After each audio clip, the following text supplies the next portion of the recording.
What you talking about now, Cine? I don't know, but you're gonna get some nuggets out of it though. But first, make sure you subscribe to the channel and turn that bell on. There's a new video series dropping every Friday at 12 p.m. Eastern Standard Time with the random jam session whenever I'm in my bag. You do not want to miss out.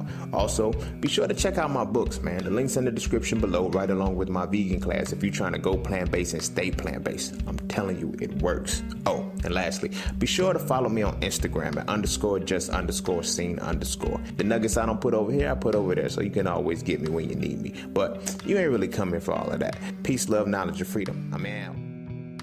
You feel what I'm saying? People get into relationships with people and they see it on the rocks. They have a baby with them. Rather than trying to do things to make that relationship better, you know what I'm saying, change a certain aspect in themselves, or even accept that this relationship is dead and just let it go. They don't do that. They try to prolong it. No matter what, you're going to be with me. At least for 18 years. I don't give a fuck. Feel me? That's the fear of death. Feel me? That's the fear of death. And that's why you're not able to understand when you get to that God consciousness level. You're not able to do that shit. You feel me? When the shit is dead, it's dead. Like, you know, no matter what the signs show, you have to let it go because you have to understand the capacity of death. You can't prolong it. You either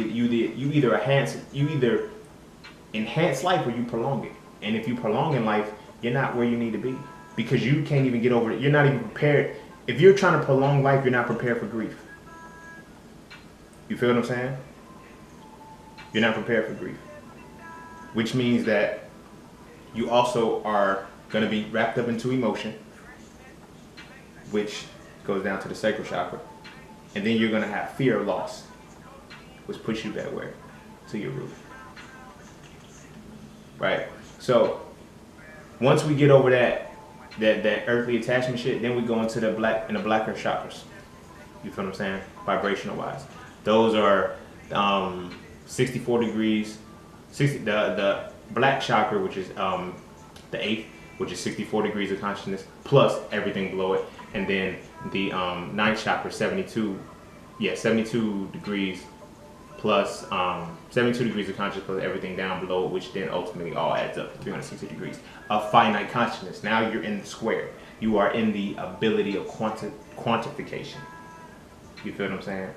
Quantification. So after mastering and understanding each and every one of these in those capacities and in those dynamics, I'm not gonna say you're free, because you might get more angry, but you start to see life a little bit better, you know, for what it is, not what you want it to be or what it can be. It's what it is, you know. There's no ifs, ands, and maybes about it. So this is how, when you come into the infinite consciousness, this is where creation, divine creation happens. This is where you tap into that pool of alchemy and all of that shit.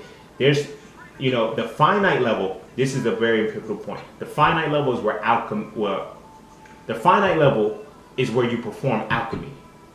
The infinite level is where you become an alchemist. There's a difference in that. Just because you have an alchemical moment doesn't make you an alchemist. You feel what I'm saying? Doesn't make you an alchemist. However, becoming an alchemist means not only are you continually having moments of alchemy, but you're creating systems around you that are performing alchemically as well.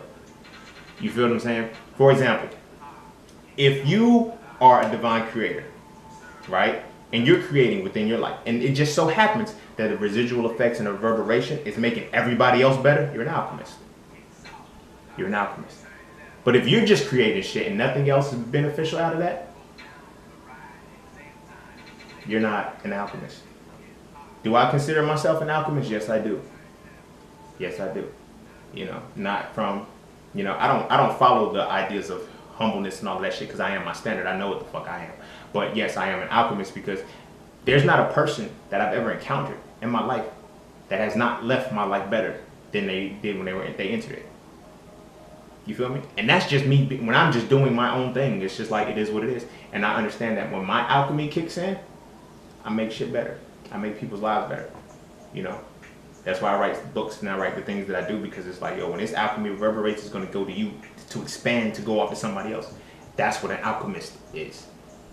You know, just because you have an alchemical moment doesn't make you an alchemist. You feel me? You can go to a basketball game, NBA game, you know what I'm saying, stand in the 3-point line, boom, drop a shot. Does that make you a 3-point shooter? No, it doesn't. You feel what I'm saying?